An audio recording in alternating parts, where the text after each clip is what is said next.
Anyone who knows my father would tell you that giving back is a huge part of the man that he is.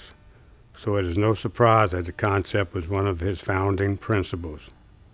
I salute the many, many members of the Conrad shipbuilding family for their commitment to others. It's a large part of who we are as a company.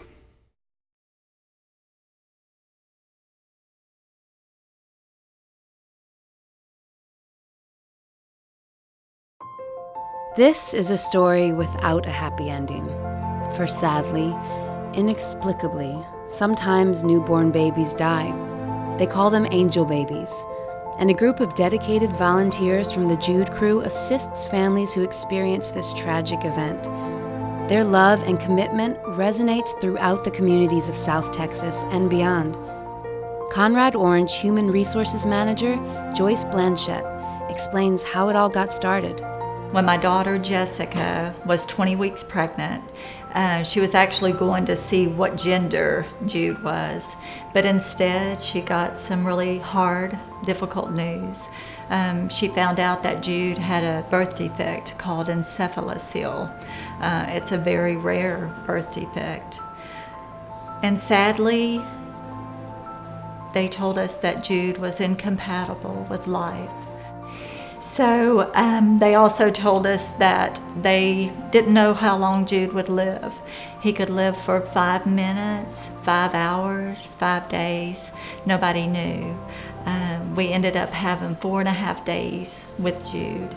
He was just pure perfection, just the sweetest little thing you could imagine. He had the most precious lips. We called them kissy lips. He would just pucker them up for us. Jude didn't know anything but love. We loved on him for 4.5 days. He was never put down. He was always in someone's arms. I would say he was a blessing. He was a gift, and we're very thankful for Jude. My daughter had started a Facebook page, and it's where she would go and, talk about her journey, that difficult journey, on a daily basis.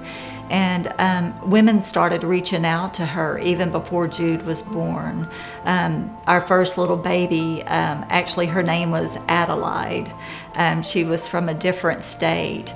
The mother had reached out to Jessica, and her little baby had a birth defect called anencephaly, which has to do with the brain also.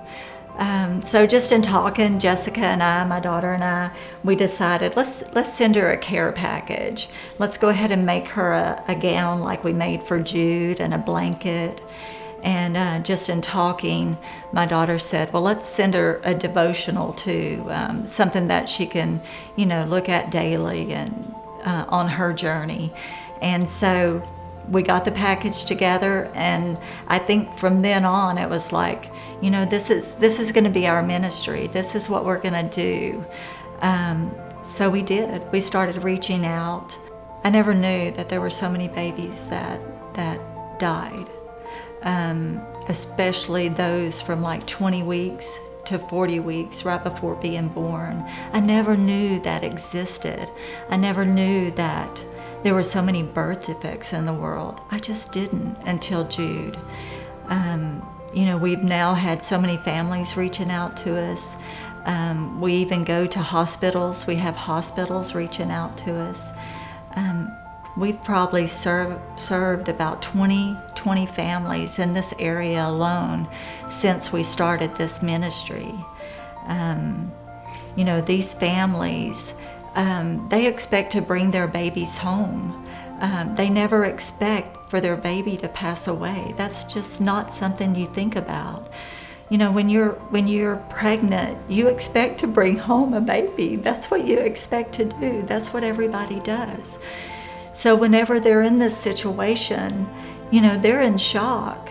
That everything is unplanned. They don't know what to do. And with us, we were able to kind of plan out for Jude because we knew that he wasn't going to survive.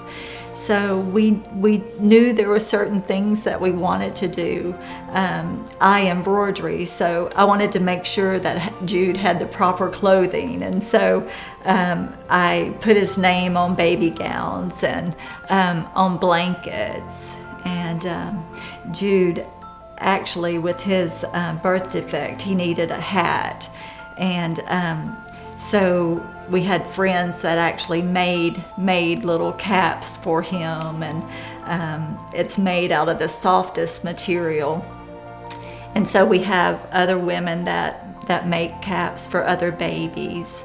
And then we have babies that are born that they're so tiny, they're only like 20 weeks pregnant when they lose them, and they're so little. So now we have little gowns. I have to show you. We have little gowns for little babies that are just tiny, like premature gowns, and the tiniest little hats.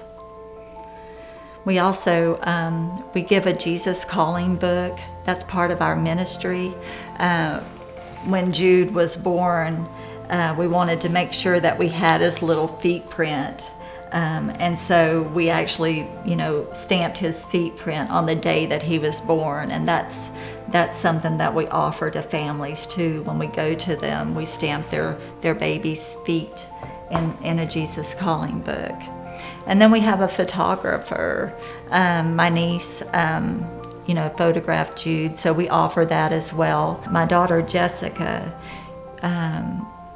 she ministers to the moms and to the families. She goes in, and once they realize that she had a baby and that he did not survive, they find that comforting. They see hope in her, and she's our real gift, Jessica. I have to tell you about the Jude Crew. It's a group of women that come together that make hats and gowns and blankets. They're offering their time and talent to these other families, and they're helping make a difference, not only in our lives, but in the lives of other people as well.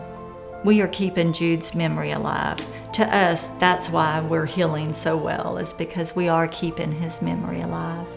Being able to reach out to other families, to love on other families, just like our community loved on us and showed us so much compassion and care.